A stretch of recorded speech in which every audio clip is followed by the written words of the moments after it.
In this guide, I'm going to show you guys how can you fix WhatsApp new calling features not showing. Let's get started. First thing you want to do is check for app updates, so head over to App Store or Play Store. Now search for the app WhatsApp. Once app appears, if you find the option of update, click on it and update the app to its latest version. Next, check your internet connection. Ensure you have a stable internet connection, or you can switch between network, Wi-Fi and cellular data. Also give a fresh restart to your router if you're using Wi-Fi.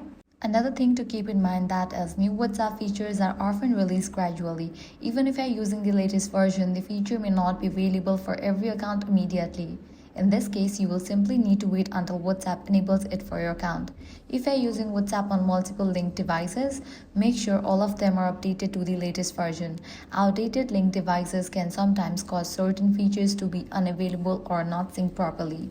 If the problem continues, try clearing the app cache on Android or close and reopen WhatsApp on iPhone. And lastly, what you want to do is completely delete WhatsApp from your device and reinstall it. So that's it. With this solution, your problem will be fixed. If this guide helped you out, do not forget to like, share, and subscribe.